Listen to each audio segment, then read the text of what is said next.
কিছু মানুষের কাজ দেখলে মনে হচ্ছে যে তাদের একটাই কাজ। কি একটাই কাজ? অনলাইনে একটা একটা করে আলেম, একটা একটা করে বক্তা, একটা একটা করে দায়ীর নাম ধরে ধরে সমালোচনা করা।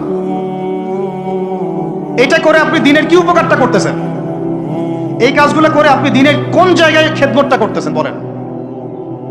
এতে করে মানুষের দিন সম্পর্কে, সেই আলেম সম্পর্কে, সেই বক্তা সম্পর্কে, সেই ওস্তাদ সম্পর্কে, সেই ইসলামী দল সম্পর্কে কি ভালো ধারণা সৃষ্টি হচ্ছে না খারাপ? আমরা যদি প্রশ্ন করি যে আপনি নিজের চেহারাটা একটু আয়নায় দেখেন না, আপনার ভিতরে কি কোনো দোষ নাই? আপনি কি এই উম্মার নেতৃত্ব দেওয়ার যোগ্যতা অর্জন করেছেন? কতগুলো কিতাব পড়েছেন? কি ডিগ্রি অর্জন করেছেন? কতটুকু সার্টিফিকেট অর্জন করেছেন? কতটুকু তাসকিয়া অর্জন করেছেন? কতটুকু আপনি নূর অর্জন করতে পারলেন? কতটুকু বাসিরা আছে আপনার? কয়টা মসজিদ করেছেন? কয়টা মাদ্রাসা করেছেন? কয়টা ইসলামিক সংগঠন করলেন? কয়টা কিতাব লিখলেন? কয়টা লেকচার দিলেন? আপনি নিজে কি করলেন দিনের জন্য?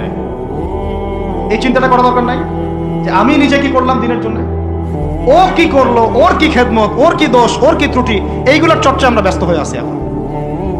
এই একটা কারণে আমাদের ওলামায়ে কেরামদের মধ্যে ঐক্য হচ্ছে না, দুর্ভাগ্যজনকভাবে। কারণ আমরা একটা শ্রেণী আলেমদের ইজ্জত ধোয়ার পিছনে লেগে গেছি। একজন আলেম না এটা ভুল করছে ভাই, আলেম মানুষ তো, কেন বেয়াদবি করতে হবে আপনাকে? কেন আপনাকে একটা সেশন করতে হবে? কেন একটা এটা করতে হবে, সেটা করতে হবে? চুপ করে থাকেন আপনি। পারলে তার সাথে আপনি পার্সোনালি দেখা করেন, তার কাছে যান, তার কথার পিছনের কারণটা খুঁজে বের করার চেষ্টা করেন। ইসলামের খেদমত এগুলো হচ্ছে না, ওইদিকে যেতে যাচ্ছি না। একটা রিকোয়েস্ট করবো আপনাদেরকে যে আমরা সবাই একটা দায়িত্ব কাঁধে নেই, যে এই উম্মতকে বিজয়ী করার জন্য আমারও কিছু দায়িত্ব আছে। আপনার দায়িত্ব নেই ভাই? এখন আপনি আয়নার সামনে আজকে রাত্রে দাঁড়ায় অনেস্টলি সততার সাথে দাঁড়াবেন। দাঁড়ায় আপনার চেহারা আয়নায় দেখবেন, দেখে চিন্তা করবেন যে আসলে আমি আজ পর্যন্ত এই উম্মাকে কি দিয়েছি। বলেন কি বললাম ভাই? আয়নার সামনে দাঁড়ায় কি বলবেন? আমি আদনান, আমি আব্দুর রহমান, আমি আব্দুর রহিম, আমি অমুক, আমি তমুক, আমি ইসলামকে, উম্মাকে, আল্লাহকে, রাসূলকে কি দিয়েছি এই পর্যন্ত। যদি আপনার মনের মধ্যে সততা থাকে, জবাব ওই আয়নার তসবির আপনাকে দিয়ে দিবে। এটা উর্দু শের আছে, চেহারে তো আকসর ধোকা দেতি হ্যায়, সচ তো আইনা বলতি হ্যায়। মানে চেহারা তো বেশিরভাগ সময় ধোকা দেয় মানুষকে, সত্য কথা বলে আয়নার প্রতিবিম্ব। আল্লাহর ওয়াস্তে নিজের আত্মসমালোচনা করি, আমরা উম্মাকে কি দিলাম এটার ফিকির করি। এখন যদি উত্তর আসে যে আমি অনেক দিয়েছি উম্মাকে, আমি একদম কামেল হয়ে গেছি, তাহলে বুঝবেন আপনার মধ্যে ইবলিসের চরিত্র আসছে। ইবলিসই বলতে পারে যে আমি সবার চেয়ে শ্রেষ্ঠ। ওই যে বলে নাই, আনা খায়রুম মিনহু, আমি আদমের চেয়ে শ্রেষ্ঠ। খলাকতানি মিন নার, আমাকে আগুন দিয়ে সৃষ্টি করেছেন। খলাকতাহু মিন তিন, তাকে মাটি দিয়ে সৃষ্টি করেছেন। এই কেবার যদি চলে আসে বুঝবেন আপনি ধ্বংস হয়ে গেছেন। ফিরআউন বলেছিল আনা রাব্বুকুমুল আ'লা, আমি তোমাদের মহান রব। নাউজুবিল্লাহ। আর একজন আল্লাহর বান্দা খালি বলবে আল্লাহুম্মা ইজআলনি ফি আইনি সগীরা ওয়াজআলনি ফি আ'য়ুনিন নাসি কাবীরা। আল্লাহ তুমি আমাকে নিজের চোখে ছোট বানায় দাও আর অন্য মানুষের চোখে আমাকে বড় বানায় দাও। আমিন। তো আত্মসমালোচনা করতে হবে কিনা ভাই? এখন যদি আমার উত্তর আসে যে না আমি তো আসলে ভাই কিছু করতে পারি নাই, এই টুকটাক কিছু লেকচার দিয়েছি, এতটুকুই, এখনো আমি উম্মাকে ঐক্যবদ্ধ করতে পারি নাই, উলামায়ে কেরামকে এক জায়গায় আনতে পারি নাই, আমি এখনো কোনো ইসলামিক বড় কোনো অ্যাসোসিয়েশন ফর্ম করতে পারলাম না, এখন পর্যন্ত আমি 100টা কিতাব লিখতে পারি নাই, এখনো আমি ইফতা দেওয়ার মতো বা মুফতি হওয়ার মতো যোগ্যতা অর্জন করিনি, এখনো আমার কোরআনের কত জ্ঞান শেখা বাকি, কত আলেমের সোহবতের থেকে নূর নেওয়া বাকি, এখনো কত দূর যাওয়া বাকি। এই চিন্তাগুলো যদি মনের মধ্যে আসে তখন দেখবেন রাতে আপনার ঘুম হারাম হয়ে গেছে।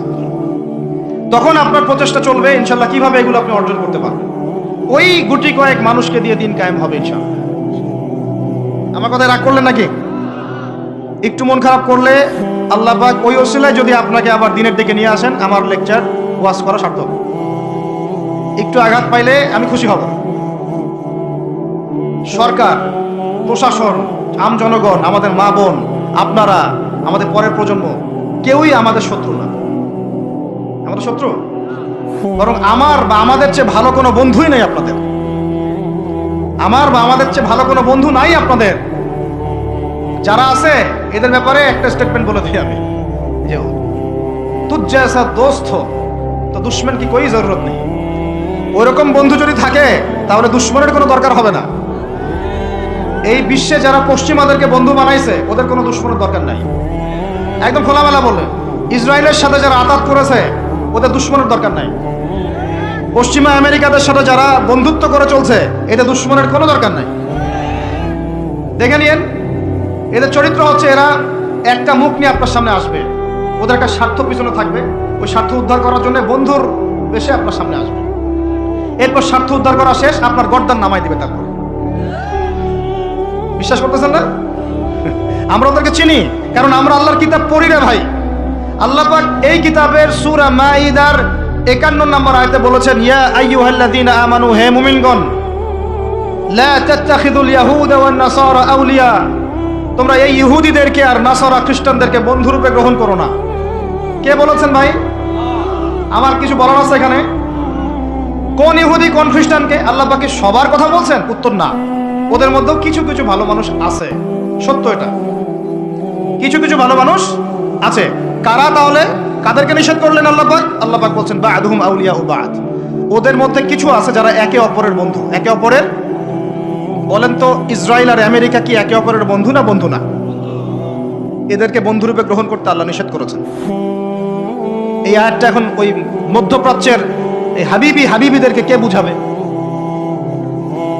কে বুঝাবে? এই জর্ডানের রাজাকে কে বুঝাবে? আমাদের সৌদের কিংকে কে বুঝাবে? লেবাননকে কে বুঝাবে? এই যে গলফ কান্ট্রিদেরকে কে বুঝাবে যে আল্লাহ পাক বলেছেন ইহুদি এবং খ্রিস্টানদের মধ্যে যারা একে অপরের বন্ধু এদেরকে আমরা বলি জায়নিস্ট। কি বলি? জায়নিস্ট, মানে জায়নবাদী। এরা জায়নিস্ট মুভমেন্ট চালু করেছে সারা ওয়ার্ল্ডে। এদের উদ্দেশ্য হচ্ছে হোলি ল্যান্ডটা দখল করা, মানে ওই নীলনদ থেকে ইউফ্রেটিস পর্যন্ত দখল করে ওইখানে দাজ্জালের শাসন কায়েম করা। এটা ওদের লক্ষ্য। এই একটা লক্ষ্যেও আগাচ্ছে। এদেরকে আল্লাহ পাক বন্ধুরূপে গ্রহণ করতে নিষেধ করেছেন। এই আয়াতটা আপনি ওদেরকে কিভাবে বুঝাবেন? আল্লাহ পাক আরো বলছেন ওয়া মান ইয়াতাওয়াল্লাহুম মিনকুম, আয়াত কিন্তু শেষ হয়নি এখনো। আল্লাহ পাক বলছেন ওয়া মান ইয়াতাওয়াল্লাহুম মিনকুম, তোমাদের মধ্যে হে মুমিনরা কেউ যদি ওদের দিকে মুখ ফিরাও, মানে ওদেরকে অ্যালায়েন্স রূপে গ্রহণ করো, ফাইন্নাহু মিনহুম, তুমি তখন তাদের অন্তর্ভুক্ত হয়ে যাবে। নাউযুবিল্লাহ। তার মানে কি তারা কাফের হয়ে যাবে? আমরা কি তাহলে এদের সবাইকে কাফের বলছি, তাকফির করছি? উত্তর না। যারা বলে আমরা এদেরকে তাকফির করেছি এরা ডাহা মিথ্যাবাদী। এরা হচ্ছে ডাহা মিথ্যাবাদী। আমরা এ ধরনের মধ্যপ্রাচ্যের শাসকদেরকে তাকফির করি নাই, আগেও করিনি, এখনো করি না, ভবিষ্যতেও ইনশাআল্লাহ করবো না। আল্লাহ পাক কি বলছেন তাহলে? আল্লাহ পাক আয়াতের শেষে উত্তর দিচ্ছেন ওয়া মান ইয়াতাওয়াল্লাহুম মিনকুম ফাইন্নাহু মিনহুম, তোমাদের মধ্যে কেউ যদি ইহুদি নাসারাদের সাথে, জায়নিস্টদের সাথে জোট গঠন করো, ওদেরকে বন্ধুরূপে গ্রহণ করো, তাহলে তোমরা তাদের অন্তর্ভুক্ত হয়ে যাবে, আমাদের কেউ থাকবে না। এর মানে তারা কি হবে? ইন্নাল্লাহা লা ইয়াহদিল কওমাজ জালিমিন, আল্লাহ পাক এই জালেমদেরকে হেদায়েত দেন না। তার মানে তারা হবে জালেম। কি হবে? আল্লাহ পাক শব্দ ইউজ করেছেন কি? জালেম।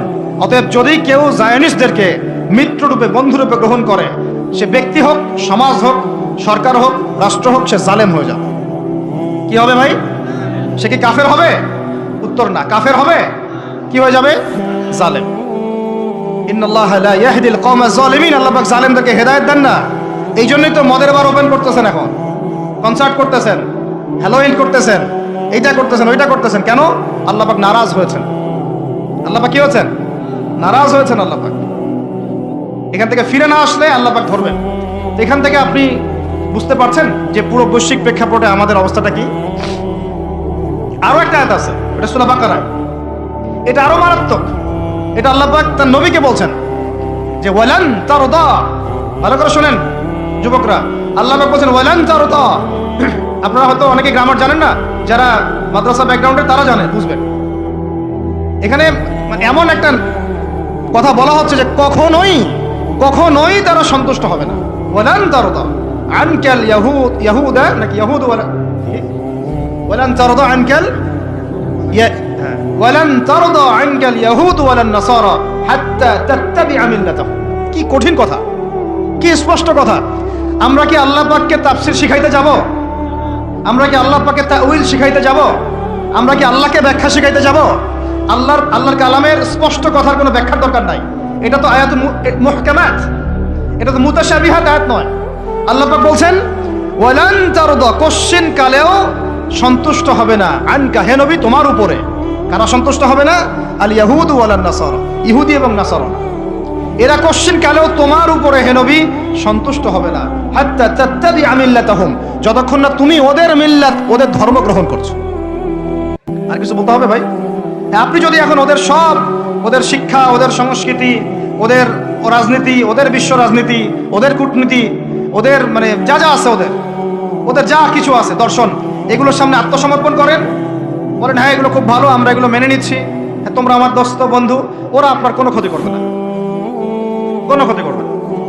কিন্তু যদি আপনি এগুলোর বিরুদ্ধে দাঁড়ান, না তোমাদের এইসব গডলেস উল্টাপাল্টা আল্লাহ বিরোধী শিক্ষা এগুলো চলবে না, তোমাদের সুদভিত্তিক অর্থনীতি চলবে না, তোমাদের এই আল্লাহ বিরোধী এই যে জিও পলিটিক্স চলবে না, তোমাদের এই মুসলিমদের উপর অত্যাচার নিধন এগুলো চলবে না, তোমাদের এইসব জুলুম নির্যাতন চলবে না, এইগুলো কথা যদি আপনি বলে ওদের বিরুদ্ধে দাঁড়ান, কথা দিয়ে দাঁড়ান, কলম দিয়ে দাঁড়ান, অ্যাসোসিয়েশন দিয়ে দাঁড়ান, বা একটা জাতিগতভাবে প্রতিবাদ করেন, বা আপনি ওদের জুলুমের বিরুদ্ধে দাঁড়িয়ে যান, বলেন যে না আমরা ফিলিস্তিনিদের পাশে আছি, প্রয়োজনে আমরা ওদের পক্ষে যুদ্ধ করব, এই ধরনের কোনো কথা যদি আপনার মুখ দিয়ে বেরিয়ে যায়, মুখ ফসকেও যদি বেরিয়ে যায়, দেখবেন ওরা পুরো শক্তি নিয়ে আপনার বিরুদ্ধে ঝাঁপায় পড়ছে।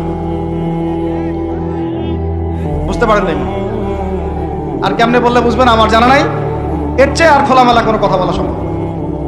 এই হলো কোরআনের কথা। আরো আছে, আরো বলি একটা, নিতে পারবেন তো? এই একটা নিতে পারবেন তো? আল্লাহ নেওয়ার তৌফিক দান করেন। কোরআনের কিছু আয়াত আছে সবাই নিতে পারে না। কোন কোন আয়াত আছে শুনলে মানুষ মনে করে যে কোরআন তো আমার জন্যই নাজিল হয়েছে, আর কোন কোন আয়াত আছে শুনলে মানুষ মনে করে এই আয়াতটা নাজিল করার কি দরকার ছিল। নাউজুবিল্লাহ। এখন এই যুগ চলতেছে, সব মানতে রাজি, কিসের পর্দা, পর্দার কি দরকার? সব মানি কোরআনের, যাকাত ভিত্তিক, কিসের যাকাত, যাকাত দেওয়ার কি দরকার? সব মানি, চোরের আবার হাত কাটতে হবে কেন? মানবতা বিরোধী কাজ। সব মানি কোরআনের, ব্যভিচার করলে রজম কেন করতে হবে? এটা তো বর্বর মধ্যযুগীয় আইন। কথা বুঝতে পারে না? কোরআনের সবাই নিতে পারে পারে না। কোরআনে 400 থেকে 450 জায়গায় আছে যে আল্লাহ রাব্বুল আলামিনের দিন প্রতিষ্ঠার জন্য তোমরা দাওয়াতের পাশাপাশি জিহাদ করো। কি করো? ওই শব্দ নিতেই পারে না মানুষ, শুনলেই যারা ইসলামের বিরুদ্ধে আছে, সরাসরি বিরুদ্ধে আছে, ওরা তো এমনি নিতে পারেই না, এটা আলাদা বিষয়।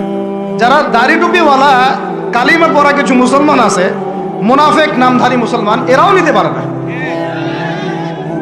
দেখেন নাই কি অবস্থাটা হইলো অক্টোবর মাসে, এই যে প্যালেস্টাইন ইস্যু নিয়ে এই প্রকাশ্য একটা জিহাদ চলতেছে ইহুদিদের সাথে, একদম স্পষ্ট, সবাই চিনতেছে কারা হকপন্থী কারা বাতিলপন্থী। একটা মানুষ যে নামাজ পড়ে না সেও চিনতে পারতেছে যে হ্যাঁ এরা জালেম, এরা মাজলুম, তাই না? প্রশাসনের 98% ভাই এটাই বিশ্বাস করে যে ইসরায়েল জালেম, এই ফিলিস্তিনের ভাইরা মাজলুম। অনেক ভাইয়ের সাথে আমাদের দেখা হয়, কথা হয়, চা খাই।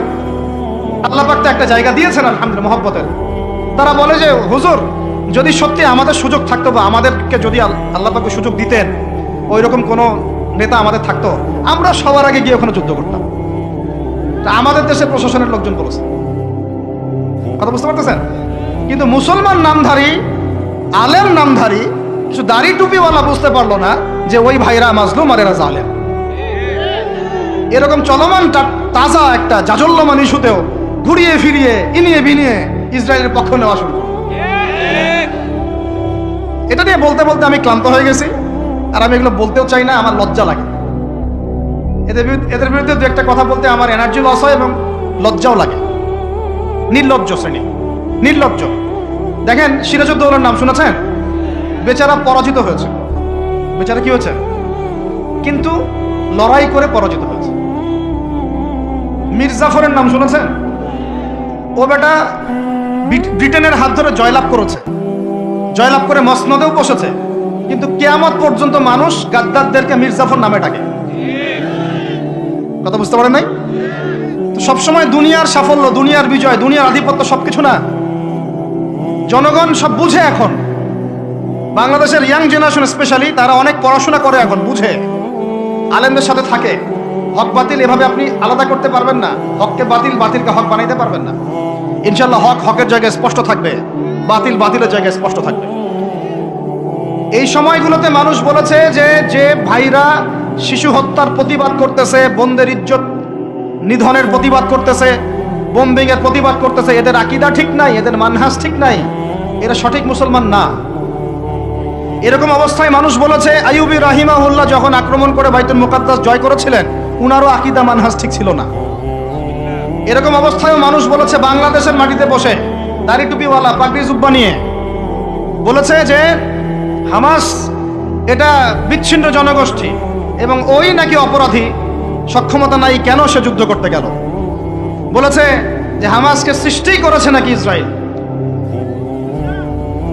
তো এই হলো অবস্থা। না এদের আকীদার কোনো সঠিক জ্ঞান আছে, না সত্যিকারের মানহাজের সঠিক জ্ঞান আছে, আর না ইতিহাসের কোনো সঠিক জ্ঞান আছে। হামাস সৃষ্টি হয়েছে 1994 সালের দিকে। কত সাল বলেন?